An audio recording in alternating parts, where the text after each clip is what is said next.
Buenas noches, hermanas, hermanos, amigos y amigas. Les saluda Uriel de la Rosa, miembro de la Iglesia de Cristo que se reúne en el 1014 de la South Yard Road en West Palm Beach. Estamos transmitiendo desde la ciudad de Boynton Beach, Florida, desde esta radio internet. Mensajes de amor para salvación. Es un gran privilegio el poder transmitir el mensaje de la palabra de Dios. Gracias a Dios y gracias a nuestros hermanos organizadores de esta radio por su invitación. Además de ser un privilegio, es una gran responsabilidad. El mensaje Dios ya no nos lo ha dado. Lo tenemos plasmado en la Biblia. Yo solamente estoy transmitiéndolo. Y en eso radica la gran responsabilidad. Transmitir de una manera correcta el mensaje que Dios tiene para con nosotros. El mensaje que estaremos transmitiendo a partir de hoy se titulará ¿Quién es Jesús? Pero antes de continuar vamos a tener una oración. Padre nuestro, en estos momentos me dirijo hacia ti, dándote primeramente gracias por dejarme vivir un día más, por las bendiciones recibidas hasta el día de hoy. Bendice a nuestros hermanos organizadores de esta radio para que sigan adelante en esta labor tan noble e importante.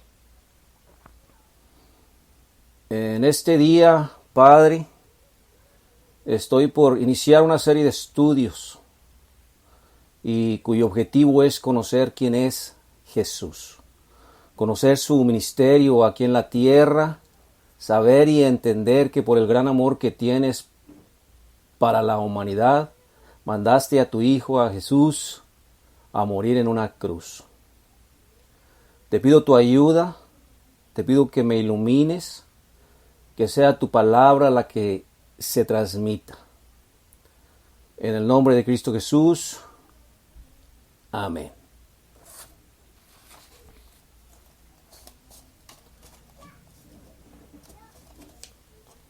¿Quién es Jesús? Para contestar esta pregunta hay un aspecto que es de vital importancia, un aspecto que debemos considerar. Y ese aspecto es la historicidad de Jesús. Jesús no es un mito. Jesús no es una leyenda. Jesús es un personaje histórico.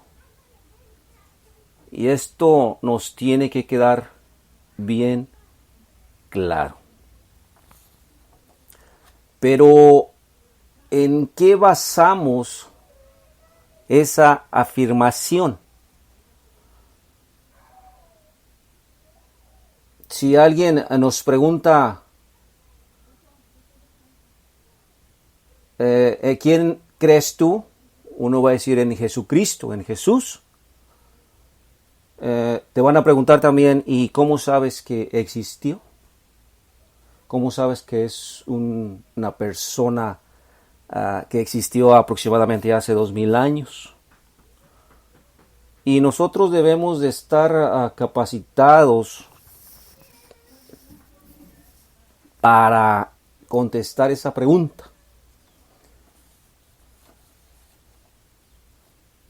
Déjenme decirles algo.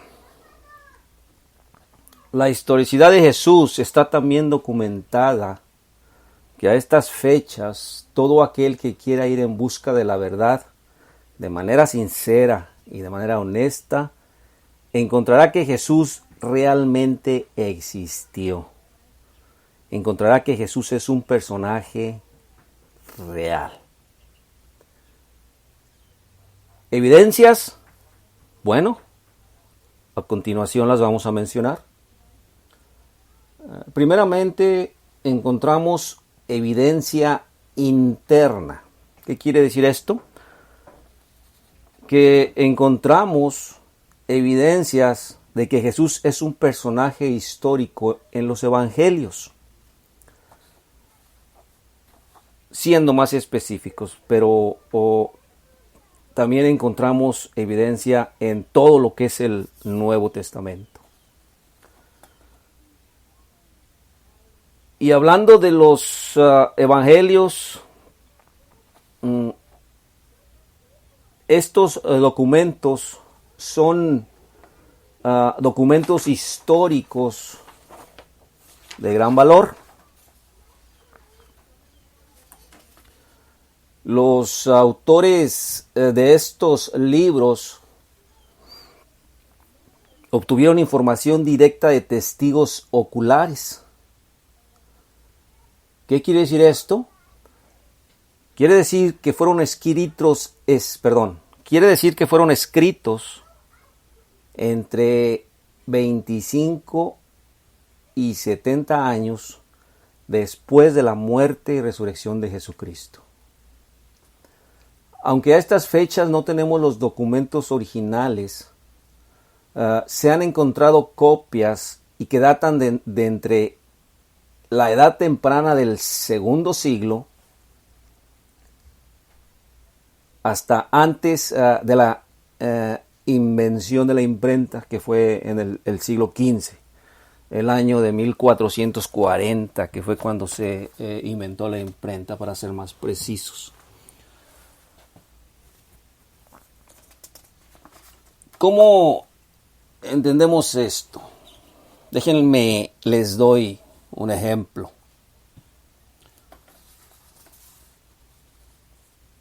Hay algunos autores reconocidos por la historia. Por ejemplo, vamos a hablar de Platón, un gran filósofo griego. Este personaje vivió allá por los años 427 al 347 antes de Cristo. Es autor de varios escritos que los historiadores reconocen como de él. La copia más antigua que se tiene de Platón es del año 900 después de Cristo. O sea que la separación entre la copia más antigua y la fecha en que fueron escritos por Platón, ¿sí?, es de aproximadamente 1200 años. Y los historiadores comentan que solamente se tienen 7 copias de estos escritos de Platón.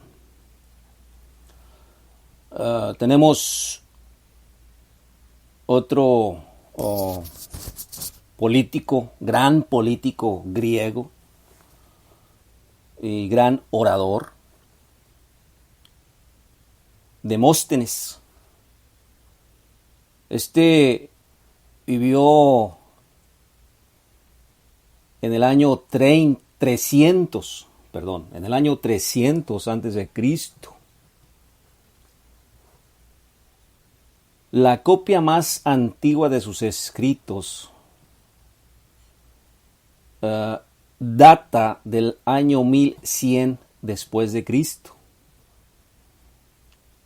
Estamos viendo un tiempo de separación de aproximadamente 1400 años. De este escritor se tienen algo así como 200 copias. Julio César. ¿Quién no conoce a Julio César, verdad? Aquel gran emperador romano. Julio César vivió allá por el año 100 al 44 antes de Cristo. Él también tiene escritos. Fue escritor. La copia más antigua que tenemos de Julio César data de 900 años después de Cristo.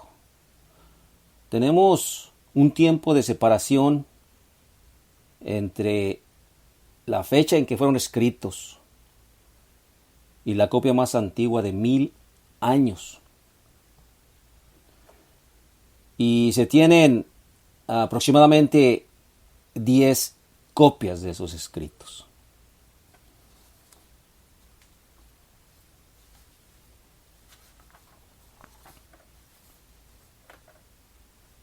Comparando todos estos escritos que les he mencionado anteriormente con el Nuevo Testamento, ¿sí?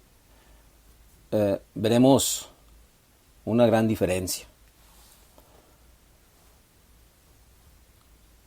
Las fechas en que se escribieron la mayoría de los libros del Nuevo Testamento fueron entre el 50 después de Cristo y el 100, ¿sí? Aproximadamente 20 años después de la muerte del Señor Jesucristo. Y sí, como muchos eruditos cristianos afirman que el libro de Apocalipsis se escribió en el año 100, sería el último libro del canon del Nuevo Testamento. Y aquí viene lo importante. La copia más antigua que se tiene de los escritos del Nuevo Testamento es del 130 después de Cristo. Esto hace un tiempo de separación de entre 30 y 60 años. Y el número de copias que se tienen de los documentos griegos solamente es de más de 5000 copias. Más de 5000 copias.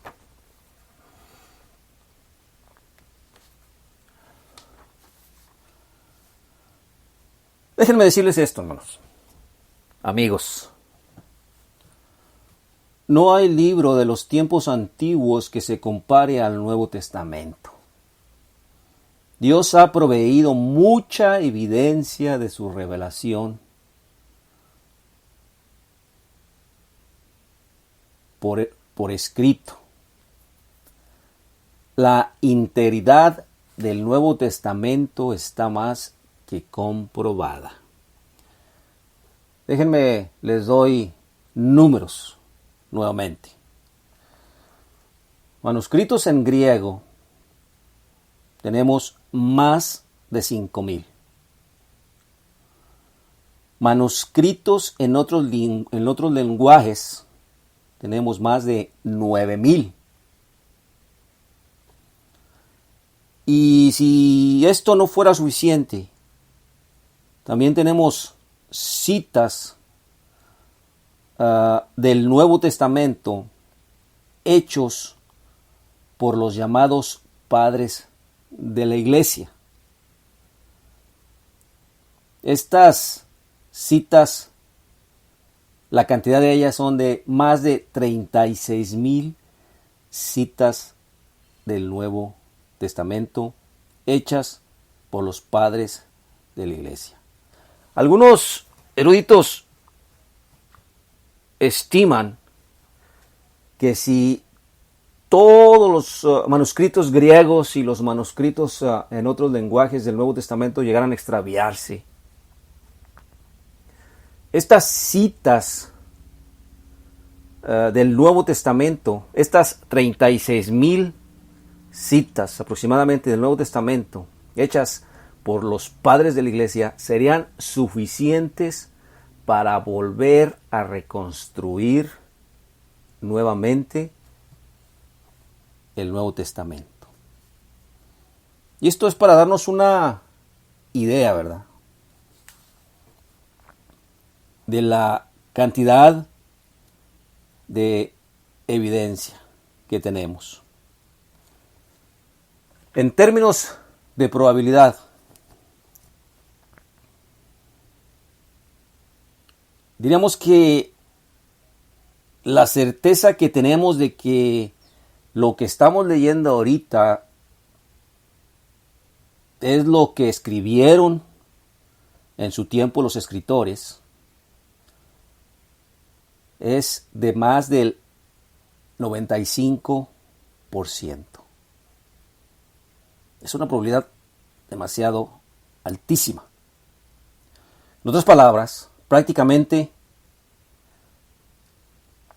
lo que ahorita conocemos como el Nuevo Testamento es básicamente lo mismo que los autores escribieron hace aproximadamente 2000 años. Y algo más, los evangelios contienen mucha información de todo tipo que los eruditos han estudiado. Información de carácter cultural, información geográfica, información topográfica, política, ¿sí? Y toda esa información que contiene ha sido sometida a rigurosas pruebas. Y toda esa información, después de esas rigurosas pruebas, ha salido verídica. Se ha comprobado como verídica. Bien, eso es en lo que se refiere a evidencia interna. A manera de sumario diríamos que el Nuevo Testamento es una fuente históricamente confiable para conocer a Jesús. Pero eso no es todo. Tenemos también evidencia externa. Mucha evidencia externa. Y de esto vamos a hablar a continuación. ¿Qué quiero decir por evidencia externa? Bueno, simple y sencillamente que Jesús es citado en algunos escritos de autores seculares, no cristianos, ¿sí?, de aquella época o de aproximadamente aquella época. Y vamos a empezar con una evidencia de un historiador romano. Su nombre es Tácito.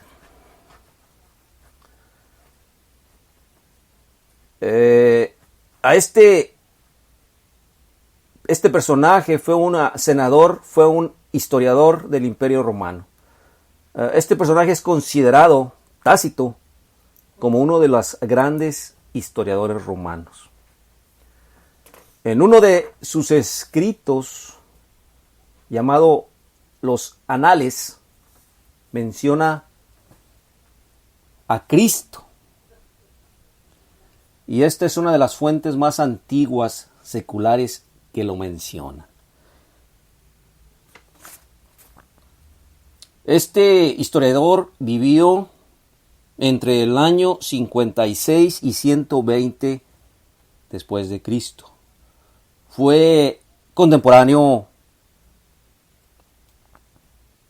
de algunos apóstoles.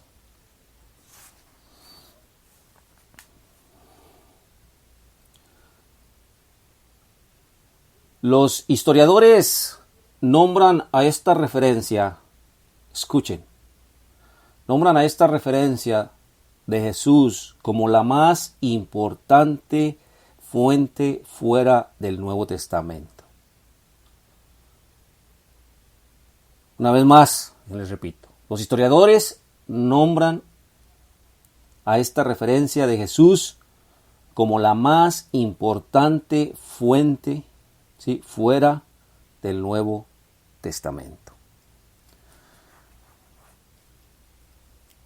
Tácito dice lo siguiente en uno de sus escritos, reportando sobre la decisión del emperador Nerón de culpar a los cristianos por el fuego que había destruido Roma en el 64 después de Cristo. Escribió lo siguiente: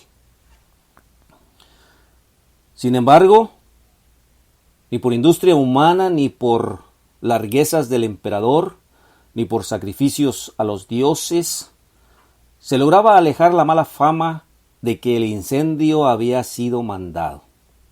Así pues, con el fin de extirpar el rumor, Nerón se inventó unos culpables y ejecutó con refinadísimos tormentos a los que, aborrecidos por sus infamias, llamaba el vulgo cristianos. El autor de ese nombre, Cristo, fue mandado a ejecutar con el último suplicio, esto es, con la pena máxima de muerte que los romanos tenían en aquel tiempo, que era la crucifixión. Con el último suplicio por el procurador Poncio Pilato durante el imperio de Tiberio, y esta fue reprimida. Pero fue reprimida por de pronto, porque después la perniciosa superstición irrumpió nuevamente, no solo por Judea, origen de este mal, sino por la urbe misma. Hay más sobre este relato, pero por ahorita vamos a hablar de este pequeño párrafo. Vamos a comentar algo.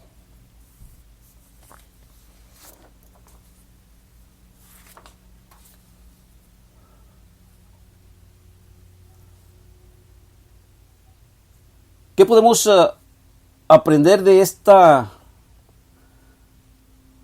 referencia que hace este historiador antiguo? Y por supuesto, para nada simpatizante del cristianismo. Notemos primero que Tácito reporta que los cristianos derivan el nombre de una persona histórica llamada Christos, de latín, o Cristo, español. De él se dice el haber sufrido la pena de muerte extrema, ¿sí? Obvia alusión al método romano de ejecución conocido como crucifixión. De esto se dice que ocurrió durante el reinado de Tiberio y por la sentencia de Poncio Pilato. Hermanos, amigos, amigas, hermanas, esto confirma mucho de lo que los evangelios nos dicen acerca de la muerte de Jesús. Pero eso no es todo. Tácito declara también que a la muerte de Jesús, una superstición muy perjudicial controlada por el momento, estalló nuevamente, no solo en Judea, sino también en Roma. Y al respecto, un historiador sugiere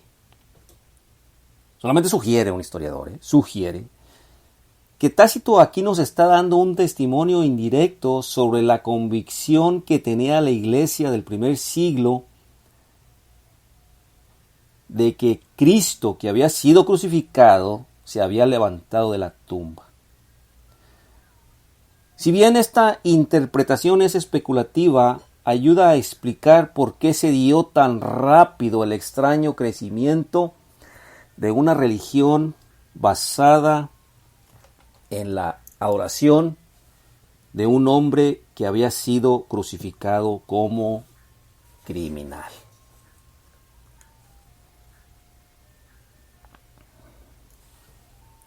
De este relato también encontramos un aspecto muy importante. Y es que los seguidores de este hombre, llamado el Cristo, su convicción era tanta por él que estaban dispuestos a morir. Nadie muere por una persona que nunca existió o por una persona, por un mito. Nadie muere por una mentira.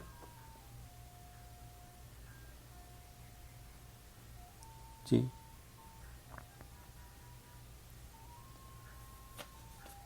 Voy a continuar con el escrito de este Tácito.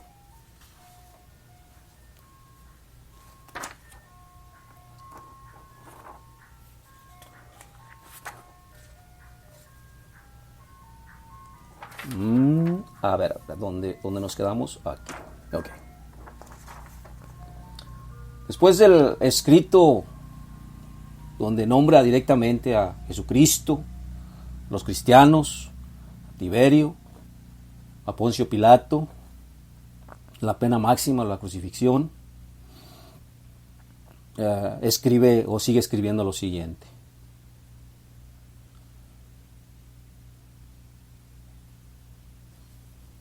Mejor para no perdernos, vamos a leerlo todo nuevamente.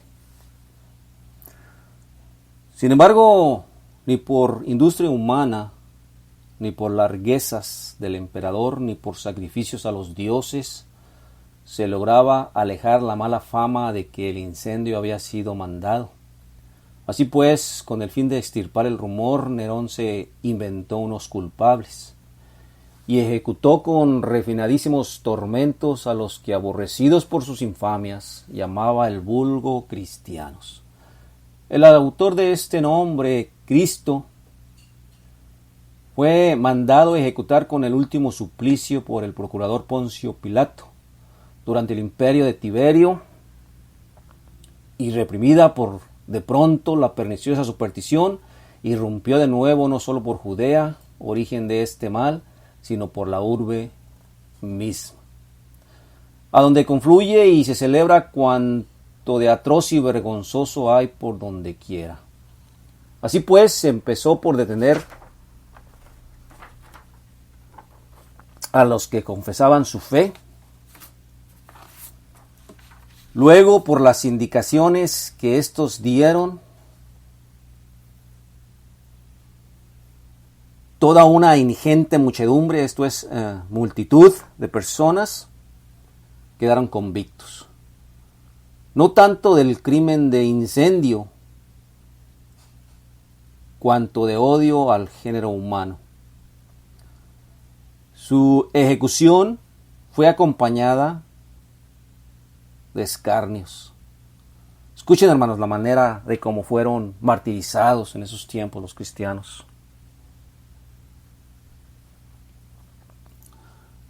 Su ejecución fue acompañada de escarnios, y así unos cubiertos de pieles de animales eran desgarrados por los dientes de los perros. Otros, clavados en cruces, eran quemados al caer el día a guisa de luminarias nocturnas. Para este espectáculo, Nerón había cedido sus propios jardines y celebró unos juegos en el circo. Y él, mezclado en atuendo de auriga entre la plebe, o guiando él mismo su carro. De ahí que, aun castigando a culpables y merecedores de los últimos suplicios, se les tenía lástima. pues se tenía la impresión de que no se los eliminaba por motivo de utilidad pública, sino para satisfacer la crueldad de uno solo. Como podemos ver, un pequeño ejemplo de la manera de cómo los cristianos fueron martirizados en esa época tan violenta para el mundo cristiano.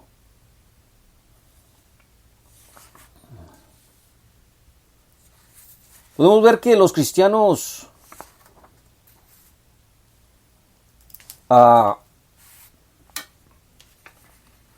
tenían mucha convicción, creían firmemente en su líder,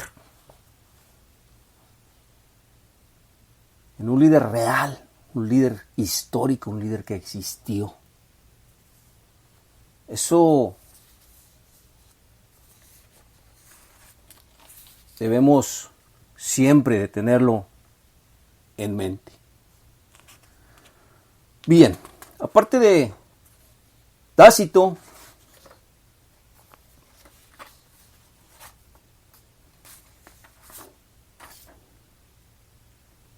tenemos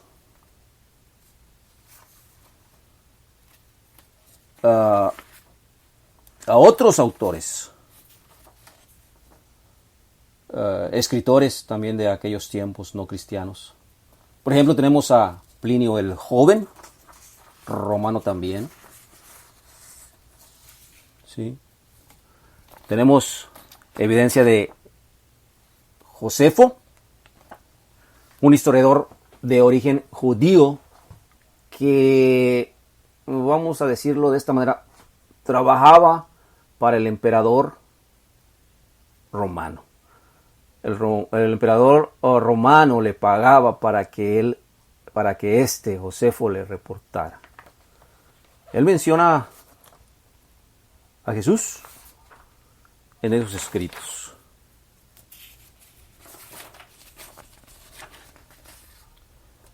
Tenemos evidencia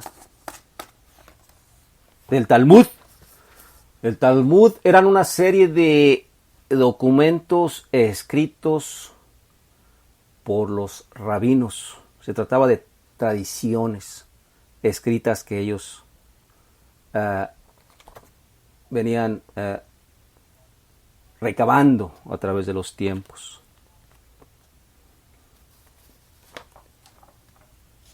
Tenemos a otro personaje externo que se llamaba Luciano.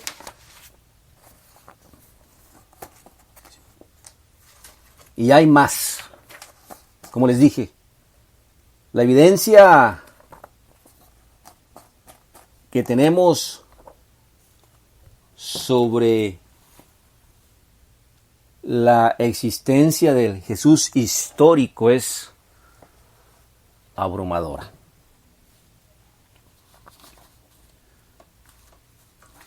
De hecho, hay algunos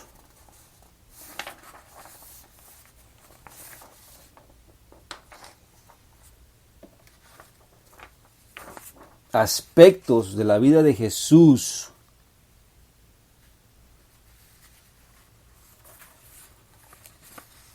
que los historiadores, la mayoría de ellos, han determinado que son muy evidentes.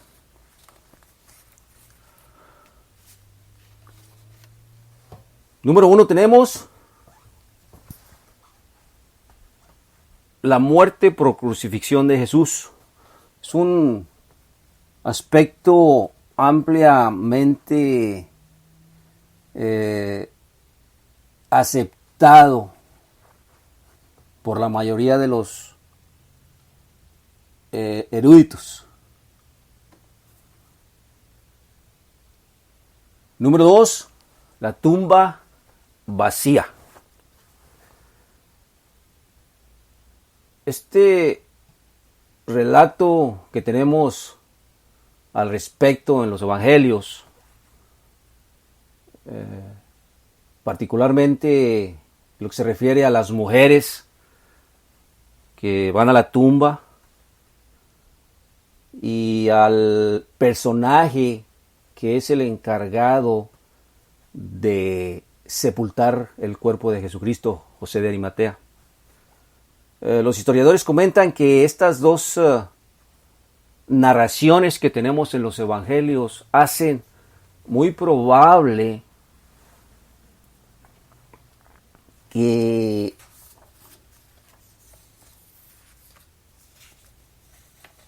este acontecimiento en realidad pasó.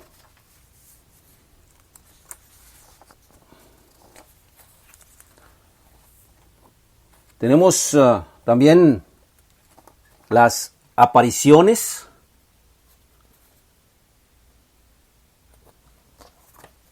¿Sí?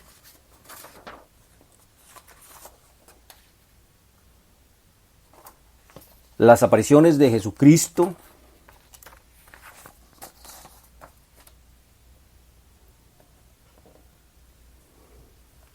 Y para eso vamos a irnos a la Biblia. Vamos a leer una pequeña porción de la Biblia.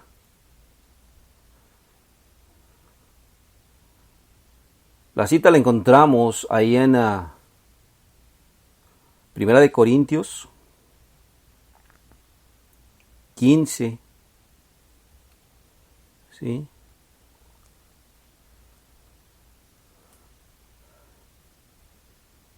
Del 1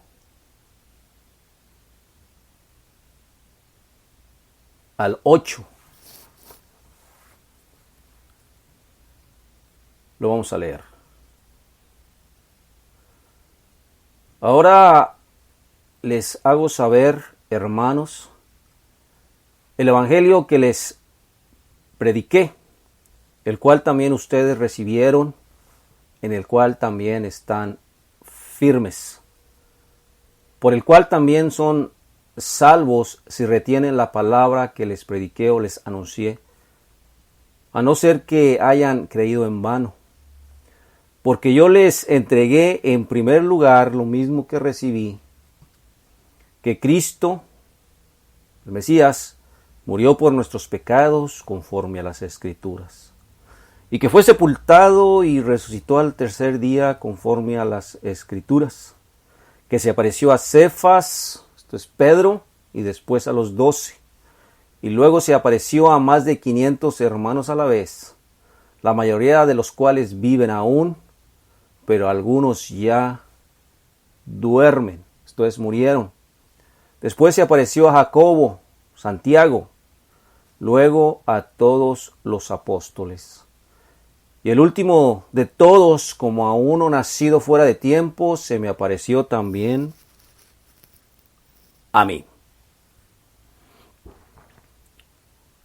Vamos a tomar una pequeña pausa. Vamos a escuchar unos cantos y enseguida regreso con ustedes.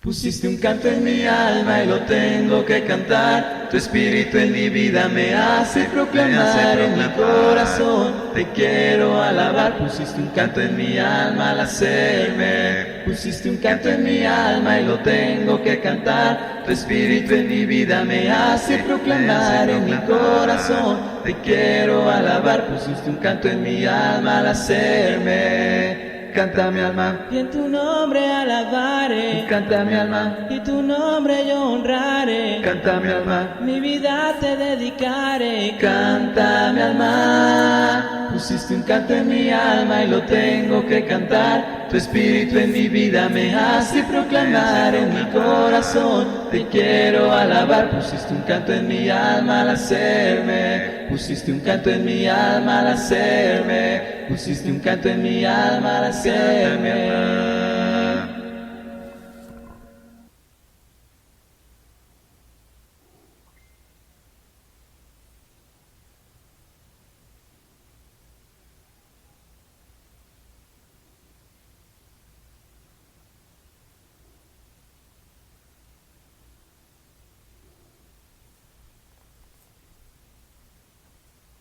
Ok. Espero que me estén escuchando.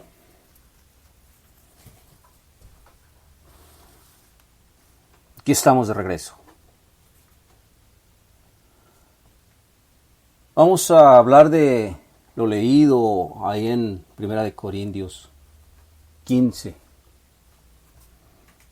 Ahí Pablo está relatando relatando básicamente sobre las apariciones de Jesucristo. Básicamente él está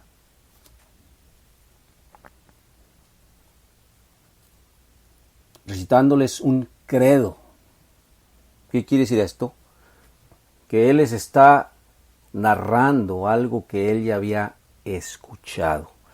Los historiadores consideran que este credo, esta porción de la Biblia que acabamos de leer, data aproximadamente de 5 años después de la muerte de nuestro Señor Jesucristo, entre 3 y 5 años después. El libro de los Corintios, la carta a los Corintios, fue escrita aproximadamente en los 50. Bueno, pues este credo que el apóstol Pablo les acaba de narrar o les narra ahí es mucho más antiguo. Es algo que los cristianos casi inmediatamente después de la muerte de nuestro Señor Jesucristo comenzaron ellos a narrar, a transmitir oralmente, ¿sí? Y en esas apariciones ustedes notan que sí aparece a los 12 apóstoles, sí aparece a 500 hermanos a la vez. Dice, y muchos de ellos aún viven. Quizás algunos historiadores comentan que quizás Pablo lo dice con el objetivo de ustedes vayan, los de la iglesia de Corintio, y chequen, ¿sí?, con estos hermanos que lo vieron. Verifiquen que lo que yo les digo es verdad. Hay dos personajes ahí que Pablo cita, ¿sí? Uno es Jacobo o Santiago, el hermano de Jesús.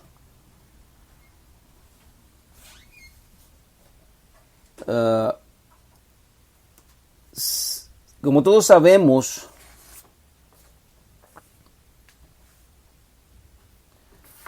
Santiago, el hermano de Jesús, bueno, la familia completa de Jesús en el tiempo de su ministerio, no creían en él, lo tachaban de loco, de desquiciado. Trataban siempre, cuando estaba predicando, de retirarlo de las multitudes, de que dejara de hablar. Pero de repente vemos, después de la muerte de nuestro Señor Jesucristo y de resurrección, vemos que Santiago se transforma en un gran líder cristiano. Eso lo encontramos ahí en Hechos 15, del 12 al 21, y en Gálatas 1, 19. Se transforma en un gran líder cristiano y aún más. Santiago muere como mártir, ¿sí?, a causa de su fe, ¿sí? Es martirizado. Y aquí hay algo muy importante. El historiador Flavio Josefo, en sus escritos, menciona a este personaje. menciona a Santiago, Jacobo, hermano de Jesús. Entonces, tenemos doble evidencia, ¿verdad? Lo que viene en el Nuevo Testamento, o lo que sabemos de Santiago, el hermano de Jesús, en los libros del Nuevo Testamento, pero también tenemos una fuente externa, no cristiana, que es de Flavio Josefo.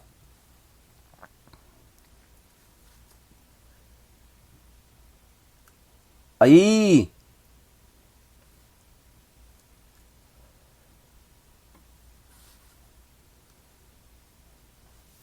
en este escrito de Josefo encontramos lo siguiente.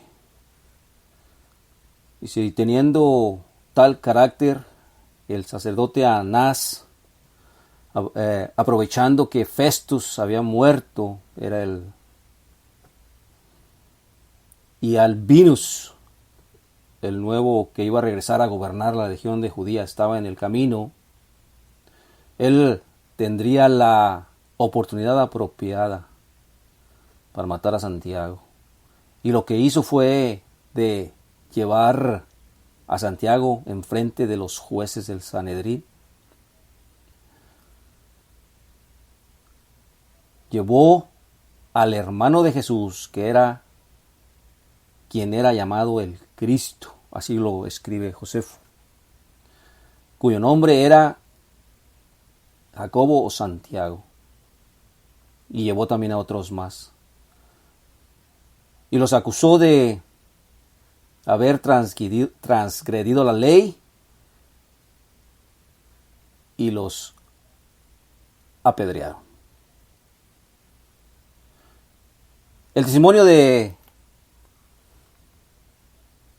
Jacobo o Santiago es afirmado tanto por fuentes cristianas y no cristianas. Hay otro personaje, aquel que dice, y por último, como un abortivo se me presentó a mí, es el mismo Pablo. Como lo dicen los hechos, Pablo era un enemigo del cristianismo en sus inicios.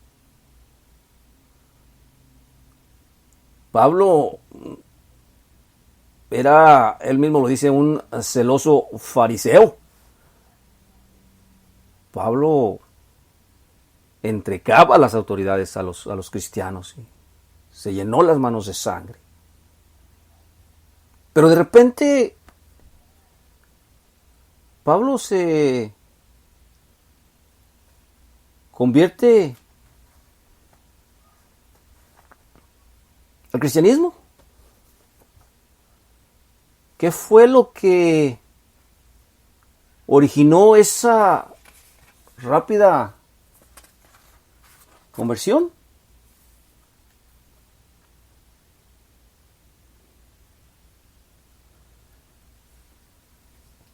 Que Jesucristo, después de ser crucificado, después de ser sepultado, resucitó.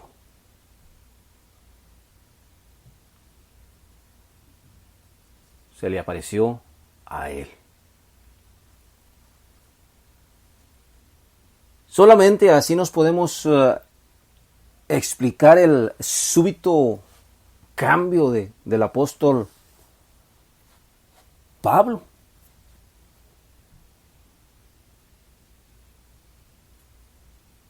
Jesucristo se le apareció persona a él.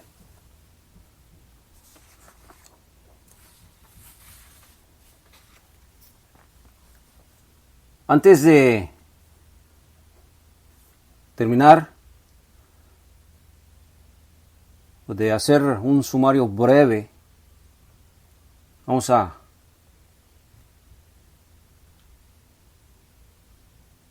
escuchar otro canto. Cristo, eres mi roca fuerte, yo en ti seguro estoy. Cristo, eres mi roca fuerte, confío siempre en tu santo amor, confío siempre en tu santo amor. Cristo, eres mi roca fuerte, yo en ti seguro estoy. Cristo, eres mi roca fuerte, confío siempre en tu santo amor, confío siempre en tu santo amor. Tengo esperanza, tengo futuro, tiene algo para mí, seguro estoy. Cristo, eres mi roca fuerte, yo en ti seguro estoy. Cristo, eres mi roca fuerte, confío siempre en tu santo amor, confío siempre en tu santo amor. Fiel y muy fuerte, es tu palabra, tú me libertarás. Seguro estoy. Cristo, eres mi roca fuerte, yo en ti seguro estoy. Cristo, eres mi roca fuerte, confío siempre en tu santo amor, confío siempre en tu santo amor. Cristo, eres mi roca fuerte, yo en ti seguro estoy. Cristo, eres mi roca fuerte, confío siempre en tu santo amor, confío siempre en tu santo amor, confío siempre en tu santo amor, confío siempre en tu santo amor.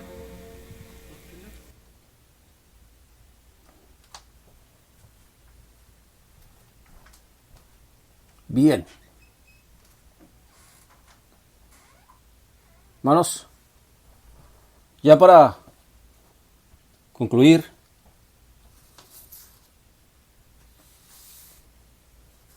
los dejo con lo siguiente. De todo lo expuesto, llegamos a la conclusión y estamos absolutamente convencidos, que hace 2000 años aproximadamente en el Medio Oriente y en Israel existió un hombre llamado Jesús y que decía ser el Mesías. Y que junto con 12 discípulos dieron origen a lo que hoy llamamos la religión cristiana.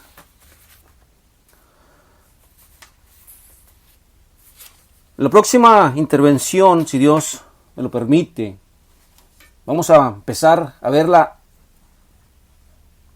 biografía de Jesús. Vamos a empezar a conocerle. Ya estamos más que convencidos de que es un personaje real, de que existió, que es un personaje histórico. Pues ahora hay que conocerle, saber más de él. Y eso lo vamos a ver en uno de los evangelios. El Evangelio según San Lucas. Vamos a estudiarlo de manera detallada. Y con el favor de Dios, aprender más de Jesús. Y así respondernos a esta pregunta. ¿Quién es Jesús? Que el Señor les bendiga. Nos vemos la próxima semana.